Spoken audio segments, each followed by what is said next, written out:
Charles Darwin, 1809 to 1882. The Darwinian theory of evolution is so well known that only an overview of the fundamental points is necessary here. Starting with the obvious fact of variation among individual members of a species, Darwin reasoned with this spontaneous variability was inheritable. In nature, a process of natural selection results in the survival of those organisms best suited for their environment and the elimination of those not fit. A continuing struggle for survival takes place, and those life forms that do not survive are the ones that have made successful adaptations or adjustments to the environmental circumstances to which they are exposed. In brief, species that cannot adapt do not survive. Darwin formulated the ideas of the struggle for survival and the famously known quote, survival of the fittest, after reading Essay on the Principle of Population in 1789 by the economist Thomas Malthus, who noted that the world's food supply increases arithmetically, whereas the human population tends to increase geometrically. The inevitable result, which Malthus described as having a melancholy hue, is that many human beings will live under near starvation conditions. Only the most forceful, cunning, and adaptable will survive. Wallace had also been inspired by the Malthus book. Darwin extended the Malthusian principle to all living organisms to develop his concept of natural selection. Natural selection is the mechanism by which evolution progresses. Those life forms that survive the struggle and reach maturity tend to transmit their offspring the skills or advantages that enabled them to thrive and survive throughout much of our biological history on this planet. Further, because variation is one of the general laws of heredity, offspring will show variation among themselves. That is, some will possess the useful qualities developed to a higher degree than that of their parents. Those useful qualities tend to survive in the course of many generations. Changes in the organisms will occur. These changes can be so extensive as to account for the differences among species found today on our planet. Natural selection was not the only mechanism of evolution Darwin recognized, however. He also subscribed to Lamarck's doctrine that changes in form brought about by experience during an animal's lifetime can be passed to subsequent generations. Of course, we also know about Lamarckian evolutionary theory. In the distant future, Darwin wrote in 1859, I see open fields for more important researches. Psychology will be based on a new foundation. End quote. Darwin's prediction has turned out to be highly accurate, as we will see later in the last of the video series on cognitive psychology, but most importantly, where we discuss evolutionary psychology. This modern way of defining the focus, scope, and direction of psychology as a whole constitutes the new foundation that Darwin predicted. As a leading disciple in the field noted, quote, evolutionary psychology has increasingly informed each subdiscipline within psychology, end quote.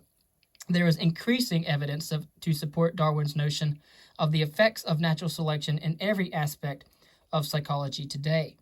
But that development came later. Within a short time of Darwin's death, in the latter years of the 19th century, his work totally changed the then new field of psychology in the following ways. First, a new focus on animal psychology. Second, a new emphasis on the functions rather than the structure of consciousness.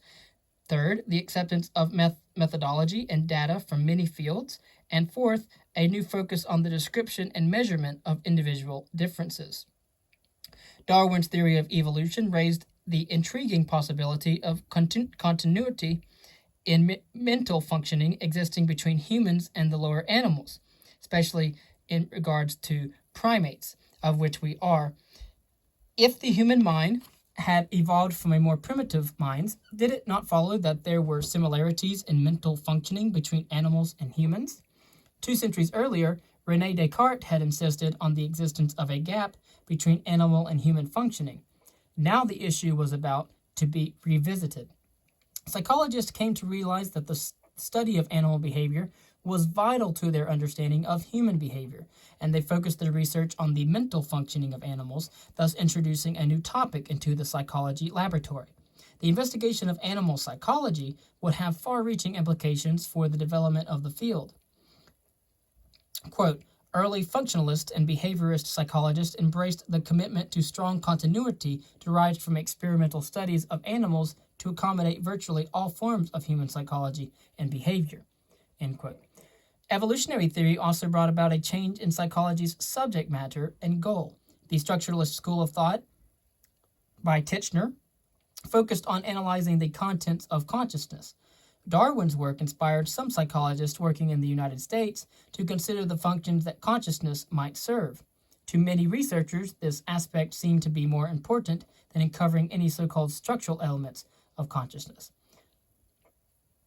Gradually, as psychology became to be more concerned with how humans and animals functioned in adapting to their environment, the detailed investigation of mental elements begun by Wundt and Titchener lost its appeal. Functionism was not merely influenced by Darwinian theory, but constituted a radical attempt to start over by establishing a new scientific basis for psychology. And then obviously I mentioned here briefly Nicholas Humphrey, who wrote a 2023 publication as a neuropsychologist on sentience in his theory of consciousness.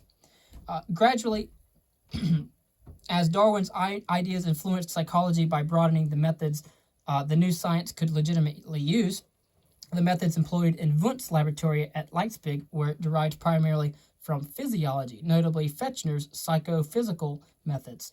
Darwin's methods, which produced results that could be applied to both humans and animals, bore no resemblance whatsoever to physiologically based techniques. Darwin's data came from a variety of sources, including geology, of Charles Lyell at the time, archaeology, demography, observations of wild and domesticated animals, and research on breeding. Information from all these fields provided support for his theory before Gregor Mendel's ideas and findings in genetics. Here was tangible and impressive evidence that scientists could study human nature by applying techniques other than experimental introspection. Following Darwin's example, psychologists who accepted evolutionary theory and its emphasis on the functions of consciousness became more eclectic in their research methods, thus expanding the kinds of data that psychologists could collect. Another effect of evolution on psychology was the growing focus on individual differences. During the voyage of the Beagle, Darwin had observed many species and forms, so the fact of variation among members of the same species was obvious to him. If each generation were identical to its forebears, then evolution could not occur. Therefore, these variations, these individual differences, were an important principle and aspect of evolutionary theory. While the structural psychologists continued to search for general laws that encompassed all minds, the psychologists influenced by Darwin's ideas searched for ways in which individual minds differed, and soon they would propose techniques for measuring those differences. Now, for a change of pace, we have selected material from Darwin's findings and have been able to use the theory of evolution in psychology, especially in regards to the study of other primates. Then we reach a man by the name of Francis Galton from 1822 to 1911. Francis Galton's work on mental inheritance and the individual differences in human capacities effectively brought the spirit of evolution to bear on the new psychology. Before Galton, the phenomenon of individual differences had rarely been considered an appropriate subject for study. One of the few early scientists to recognize individual differences in abilities and attitudes was the Spanish physician Juan Huarte in the 16th century. 300 years before Galton's efforts in this area, Huarte published a book titled The Examination of Talented Individuals, in which he proposed a wide range of individual differences in human capacities. Huarte suggested that children be studied early in life so that their education could be planned individually, in accordance with their abilities. After proper assessment, for example, a student with a high musical aptitude could be provided with opportunities for study in music and allied fields. His book achieved some popularity, but his ideas were not formally pursued until the time of Galton. Although Weber, Fechner, and Helmholtz did report individual differences in their experimental results, they did not investigate these findings systematically, and Wundt and Titchener did not even consider individual differences to be a legitimate part of psychology. Francis Galton possessed an extraordinary intelligence. He had an estimated IQ of 200 and a wealth of novel ideas. A few of the topics he investigated are fingerprints, which the police adopted for identification purposes, fashions, the geographical distribution of beauty, weightlifting, and the effectiveness of prayer. He invented an early version of the teletype printer, a device for picking locks, and a periscope to enable him to see over the heads of the crowd while watching a parade. The youngest of 9 children, Francis Galton was born in 1822 near Birmingham, England. His father was a prosperous banker whose wealthy and socially prominent family included people in major spheres of influence, the government, the church, the military, etc. Francis was a precocious child who learned quickly. A biographer wrote, "At 12 months, Galton could recognize all the capital letters. At 18 months, he was comfortable with both the English and Greek alphabets and cried if they were removed from sight. At 2 1/2, he read his first book. At the age of 5, he was already well with the works of Homer. At the age of 16, at his father's insistence, Galton began medical training at Birmingham General Hospital as an apprentice to physicians. He dispensed pills, set broken bones, amputated fingers, pulled teeth, vaccinated children, and amused himself by reading the literary classics. Overall, however, he was not happy, and only the continued pressure from his father kept him there. One incident during his medical apprenticeship illustrates Galton's curiosity. Wanting to learn the effects of all the medications in the pharmacy, Galton began taking small doses of each one and noting his reaction, beginning in systematic fashion with those under the letter A. This scientific venture ended at the letter C when he took a dose of croton oil, a powerful laxative. After a year at the hospital, Galton continued his medical education at King's College, London. The next year, he changed his plans and enrolled at Trinity College of Cambridge University. There, under the gaze of a bust of Sir Isaac Newton, he pursued his interest in mathematics. Although his work was interrupted by a severe mental breakdown, he did manage to earn his degree. He returned to the hated study of medicine until his father's death finally released him from it. A phrenologist had told Galton that his head was not the proper shape for a life of scholarly activity, but was just right for an active outdoor life. To test this idea, travel and exploration next claimed Galton's attention. He journeyed throughout Africa, making difficult and dangerous journeys to areas few white men had gone or visited. He found it a tall, exciting, and invigorating endeavor, except perhaps for one incident recounted by his biographer. Alone and far from home, it seems that Galton may have overcome his shyness and procured the services of a prostitute. His courage may have been rewarded with a bad dose of venereal disease that would plague him intermittently for years to come. Wherever the truth lies, Galton's attitude toward women cooled noticeably after 1846, the year in question. When he returned to England, he published accounts of his trips, which earned him a medal from the prestigious Royal Geographic Society.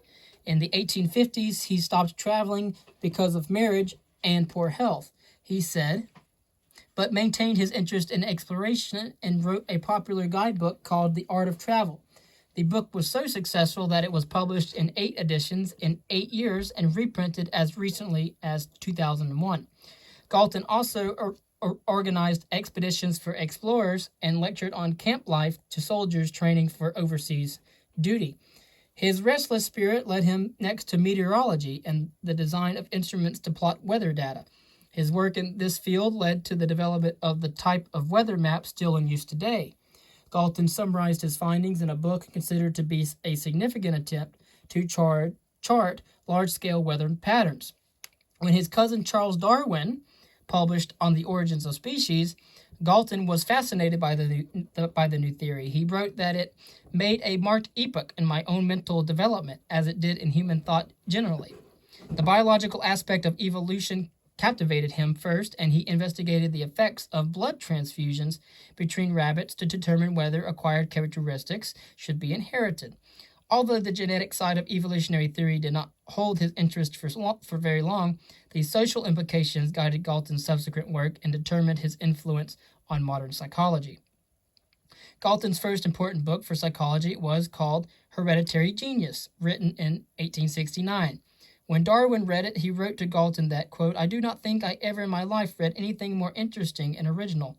I congratulate you on producing what I am convinced will be a memorable work," end quote.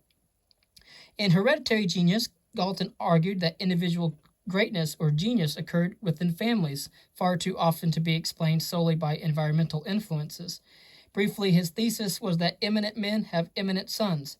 At that time, daughters had few opportunities to achieve eminence except through marriage to a man of importance. Most of the biographical studies Galton reported in Hereditary Genius were investigations of the ancestries of his contemporaries, the influential scientists and physicians. The data showed that each famous person inherited not only genius, but a specific form of genius. For example, a great scientist was born into a family that had already attained eminence in science. Galton's goal was to encourage the birth of the more eminent or fit individuals in a society and to discourage the birth of the unfit. Toward this end, however, he founded the science of eugenics, a word he coined. Eugenics, he wrote, dealt with, quote, questions bearing on what is termed in Greek eugenies, namely good in stock, hereditarily endowed with noble qualities, end quote. Galton wanted to improve the inherited qualities of the human race. He argued that humans, not unlike farm animals, could be improved by artificial selection. If people of considerable talent were selected and mated generation after generation, the result would be a highly gifted human race. He proposed the development of intelligence tests to choose exceptional men and women designated for selective breeding, and he recommended that those who scored high be offered financial incentives for marrying and producing children. Galton himself, however, fathered no children. The problem could have been resulted from disease that he contracted in Africa, or it could have been genetic. In attempting to verify his eugenic theory, Galton studied issues in measurement and statistics. In the book Hereditary Genius, he applies statistical concepts to problems of heredity, sorting the prominent men in his sample into categories according to the frequency with which their level of ability occurred in the population. His data showed that the eminent men have a higher probability of fathering eminent sons than do average men. The sample consisted of 977 famous men, each so outstanding as to be 1 in 4,000. On a chance basis, this group would be expected to have only one important relative. Instead, it had 332. The probability of eminence in certain families was not high enough for Galton to consider seriously any possible influence of a superior environment, better educational opportunities, or social connections and advantages. He argued that eminence, or the lack of it, was solely a function of heredity, not of opportunity. Galton wrote English Men of Science in 1874, Natural Inheritance in 1889, and more than 30 papers on problems of inheritance. He published a journal called Biometrica, established the Eugenics Laboratory at University College, London, and founded an organization for promoting his ideas on improving the mental qualities of the human race. In this excerpt from Hereditary Genius, Galton discusses the limits of both physical and mental development that he believes were set in place for each of us by heredity. He notes that no amount of mental or physical exertion will enable a person to rise above his or her genetic endowment. Of course, he writes that in Hereditary Genius, An Inquiry into Its Laws and Consequences. Galton was never fully satisfied with the problem until he had found some way to quantify the data and analyze them statistically. When necessary, he even developed his own methods. A Belgian mathematician, Adolphe Quetelet, who was also a skilled painter, poet, and writer, was convinced that statistics proved an insight into human behavior and the understanding of society. Quetelet was the first to use statistical methods and the normal curve of distribution with biological and social data. The normal curve had been used in work on the distribution of measurements and errors in scientific observation, but it had not been applied to human variability until Quetelet showed that measurements of height taken from 10,000 subjects approximated the normal curve. His phrase, the average man, expressed the finding that most physical measurements cluster around the average or center of the distribution, and fewer are found towards either extreme. Galton was impressed by Quetelet's data and assumed that similar results would hold for mental characteristics. For example, Galton found that the grades given in university examinations followed the normal curve. Because of the simplicity of the normal curve and its consistency over a variety of traits, Galton suggested that any large set of measurements or values for human characteristics could be meaningfully described by two numbers: the average value of the distribution, the arithmetic mean, and the dispersion or range of variation around this average value, the standard deviation. Galton's work in statistics yielded one of science's most important measures, the correlation. The first report of what he called correlations appeared in 1888. Modern statistical techniques for determining test validity and reliability, as well as factor analytic methods, are direct outgrowths of Galton's research on correlation, which were based on his observation that inherited characteristics tends to regress towards the mean. The example he noted is that on the average, tall men are not as tall as their fathers, whereas the sons of very short men are taller than their fathers. With Galton's encouragement, his student Carl Pearson developed the current formula for calculating the correlation coefficient, the Pearson product moment coefficient of correlation. The symbol for the correlation coefficient, R, is taken from the first letter of the word regression, in recognition of Galton's discovery of the tendency of inherited human traits to regress toward the mean. For many years, Pearson worried that his scientific reputation would always be that of a mere footnote to a formula. That fear has largely come true. Correlation is a fundamental tool in the social and behavioral sciences, as well as in engineering and the natural sciences. In addition, other statistical techniques have been developed from Galton's pioneering work. For some 30 years, from the 1890s until around 1920, Pearson was the world-famous researcher on statistical methods. Carl Pearson, one of Galton's students. A large number of Americans flocked to London to study with Pearson, which spread the application of statistics to the United States far more than in most other countries. The term mental tests was coined by James McKean Cattell, an American disciple of Galton and student of Wundt. Mental tests are tests of motor skills and sensory capacities. Intelligence tests use more complex measures of mental abilities. However, it was Galton who originated the concept of mental tests.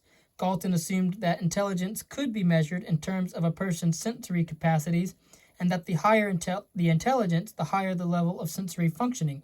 He derived this idea from John Locke's empiricist view that all knowledge comes through the senses. If Locke was correct, it followed that the smartest people would have the keenest senses. To carry out his aim, Galton needed to invent the apparatus with which to take sensory measurements quickly and accurately from large numbers of people. To determine the highest frequency of sound that could be detected, for example, he invented a whistle, which he tested on animals as well as on humans. He strolled through London Zoo with the whistle attached to a hollow walking stick. He would squeeze a rubber bulb to activate the whistle and observe the animal's reactions. Galton's whistle became a standard piece of psychology laboratory equipment until it was replaced in the 1930s by a more sophisticated electronic device.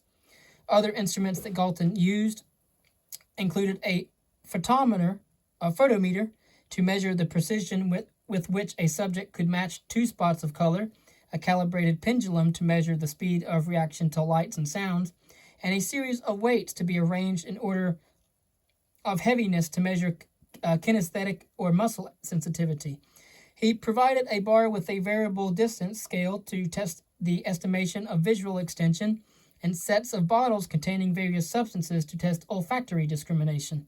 Most of Galton's tests, however, served as prototypes for what later became standard laboratory equipment. Armed with his new tests, Galton proceeded to collect a mass of data. He established the Anthropometric Laboratory in 1884 at the International Health Exhibition, and later moved it to London's South Kensington Museum. During the 6 years the laboratory remained active, Galton collected data from more than 9,000 people. He arranged the instruments for the anthropometric and psychometric measurements on a long table at one end of a narrow room, 6 feet wide and 36 feet long. After paying a small admission fee, a person would pass down the length of the table to be assessed by an attendant who recorded the data on a card. The attendant also recorded height, weight, breathing power, strength of pull and squeeze, quickness of blow, hearing, vision, and color sense. Each person took a total of 17 tests. Galton's purpose in this large-scale testing program was to attempt to measure the range of human capacities of the entire British population in order to determine its collective mental resources. A century later, a group of psychologists in the United States analyzed Galton's data. They found substantial test-retest correlations indicating that the data were statistically reliable. In addition, Galton's data provided information on developmental trends for childhood, adolescence, and maturity within the population tested.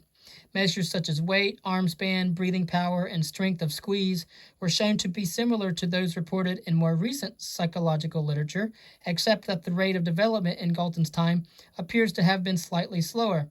The psychologists concluded that, even after 100 years, Galton's data continued to be valid and useful.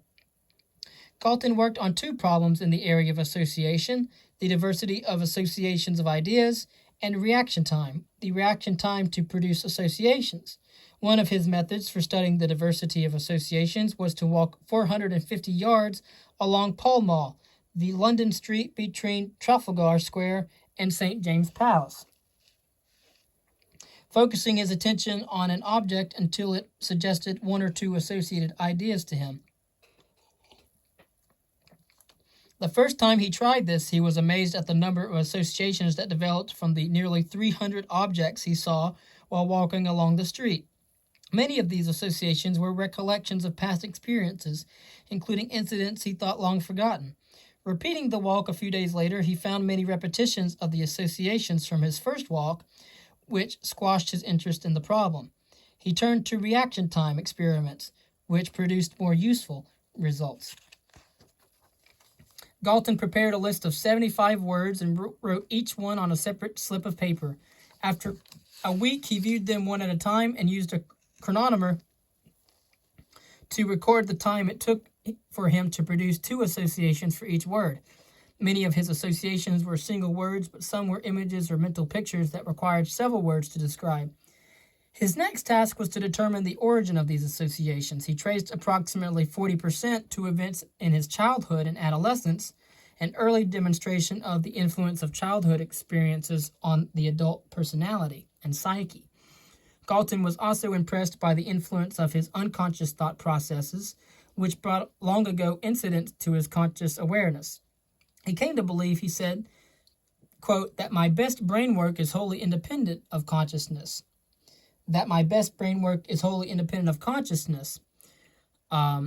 He wrote about the importance of the unconscious in an article published in the journal Brain in 1879. In Vienna, Austria, Sigmund Freud, who had his own ideas about the importance of the unconscious, subscribed to the journal and was obviously influenced by Galton's work. Of greater importance than Galton's results is the experimental method he developed to study associations, now known as the word association test. Wilhelm Wundt, at his Leipzig laboratory, adopted the technique, as we have noted earlier, limiting his subjects' responses to a single word. The analyst Carl Jung, which we will discuss later after Freud, elaborated on the technique of word association for his own word association research on personality. Galton's investigation of mental images marks the first extensive use of the psychological questionnaire. Subjects were asked to recall a scene, such as their breakfast table that morning, and try to elicit images of it. They were told to report whether images were dim or clear, bright or dark, colored or not colored, and so on. To Galton's amazement, his first group of subjects, scientific acquaintances, reported no clear images at all. Some were not even sure what Galton was talking about. Turning to a broader cross-section of the population, Galton obtained reports of clear and distinct images, full of color and detail. The imagery described by women and children was particularly concrete and detailed. Through statistical analysis, Galton determined that mental imagery, like so many other human characteristics, was disturbed in the population in accordance with the normal curve. More than 150 years later, two American psychologists repeated Galton's experiment, comparing the mental imagery of scientists and college undergraduates. They found no differences between the two groups.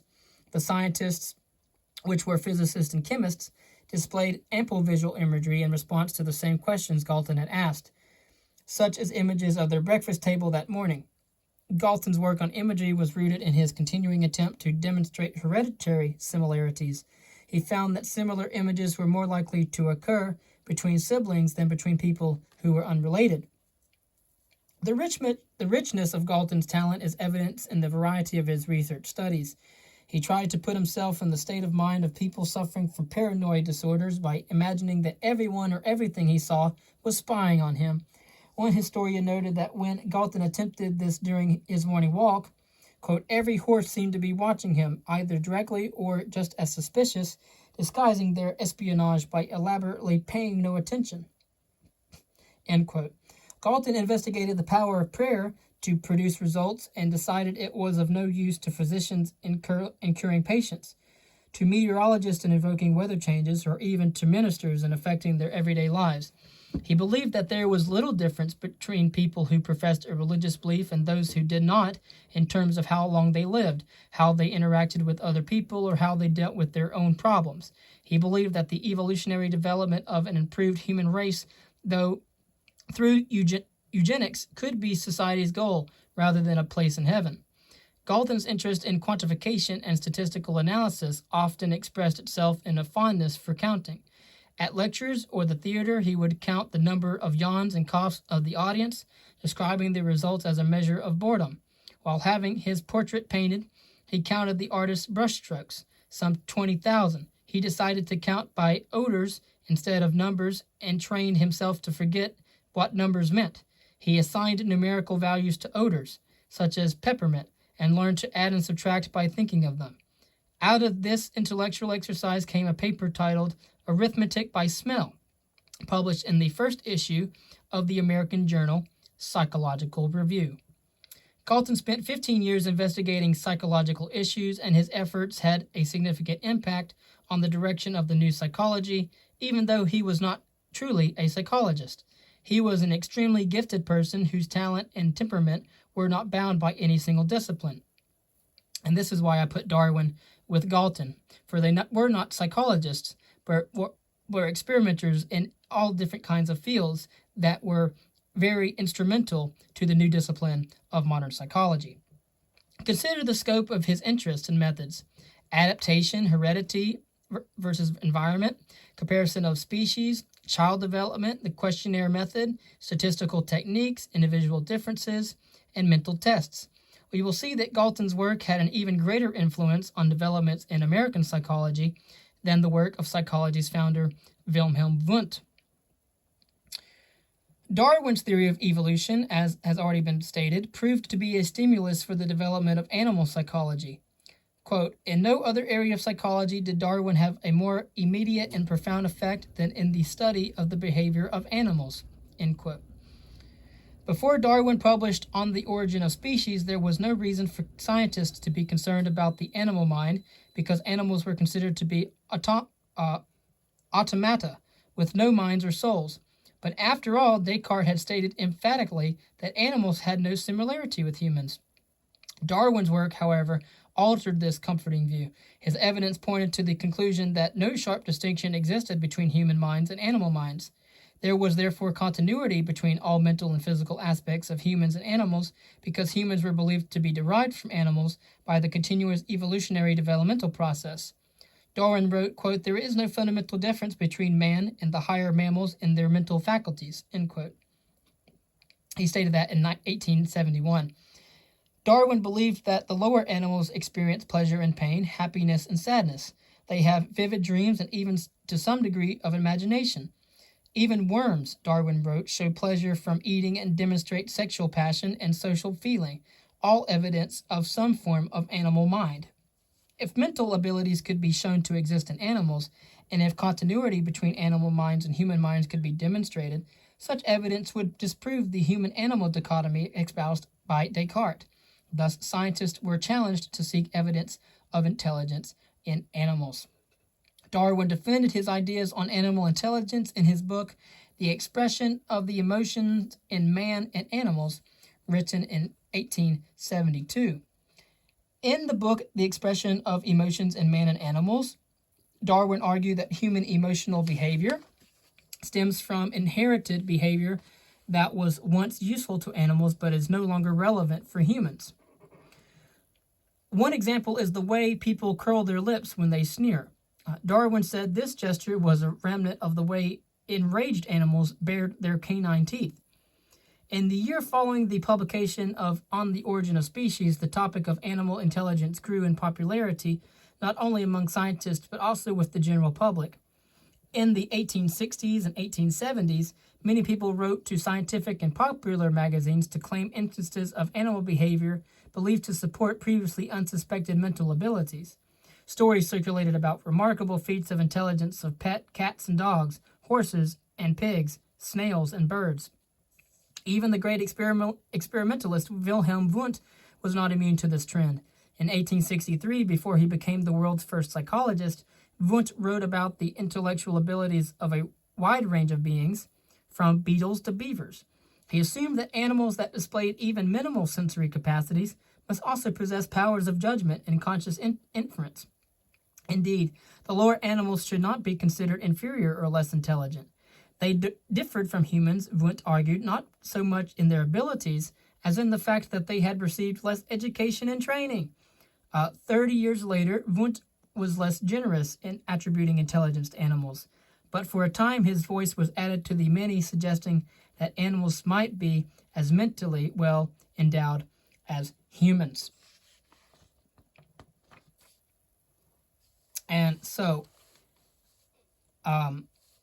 with that being said, the initial work in comparative psychology was carried out in England, but as we shall see, leadership in the field quickly passed to the United States.